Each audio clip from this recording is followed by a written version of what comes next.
Warmer waters this summer have prompted a wave of new marine sightings in Tasmania. It's a climate change phenomenon that scientists, with the help of local residents, have been mapping for the past 2 years. The results are attracting global attention, and what started out as a pilot project in Tasmania is about to go national. Tamara Glumac reports.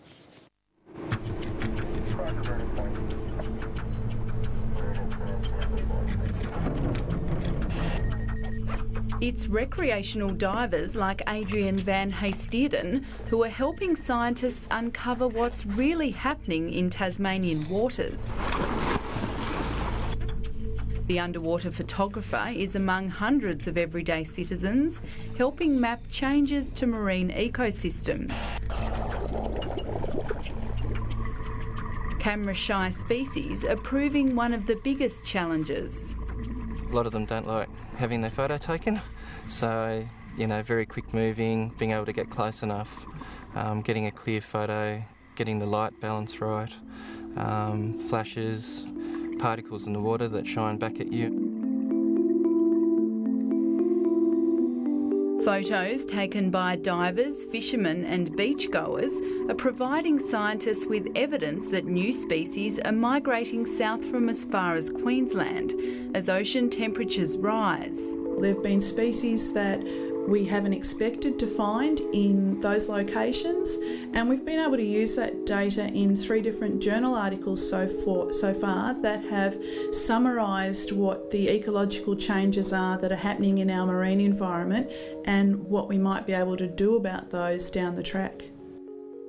The project's called REDMAP and was started 2 years ago by Dr Greta Petzel, a scientist at the Institute for Marine and Antarctic Studies. Ecological monitoring around that vast coastline is really expensive. It's hard to find funding for, and so what we're trying to do with REDMAP is get all the eyes out on the water from fishers and divers to send in their observations so that we're essentially creating an observation network.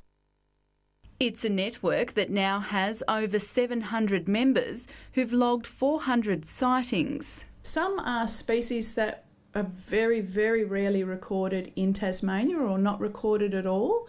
And things like that would be the yellow-bellied sea snake, for example, that we had washed up on the shore at Maria Island. The most significant sighting for me would have been the yellowtail kingfish in the Derwent River in the middle of winter. Just down from Kingston, really big school while we were diving, circling us. This is the state of knowledge. Scientists say they've been surprised by the sightings. The breadth of the number of species, the frequency at which they're changing, and the fact that many of them are overwintering here has been a real surprise to us. We didn't expect to see either the breadth of animals or the period that they were going to remain here.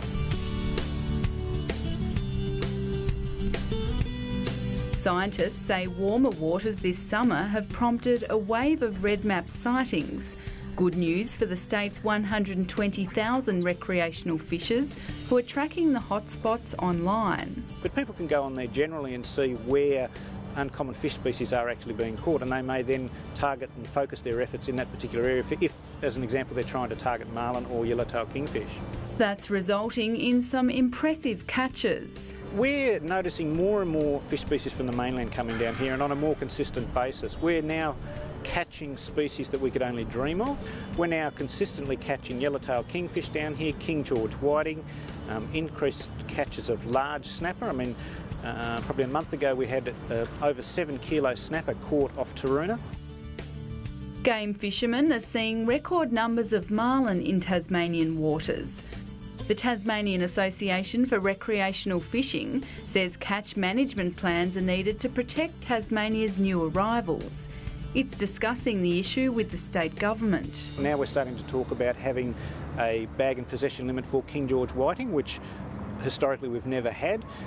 We're now starting to talk about maybe we need to think about a bag limit for such things as marlin. Because they've historically been such a rare catch down here, there hasn't been a need to have a bag or possession limit. For scientists, what started as a pilot project in Tasmania is now capturing global attention. They've presented the REDMAP model in China, Alaska and India. The website will go national later this year. We have a network of around 50 scientists at the moment that will help validate all the information that's coming in. So a really strong network of marine institutes and scientists all around the country.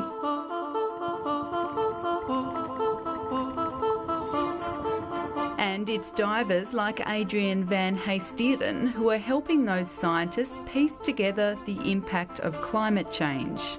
It's not traditional scientific information. It's not a scientist walking in with, here's my big complicated model and it means that climate change is occurring. It's observations from regular people all over the country that combined are showing that we are having some large changes in our ecosystems.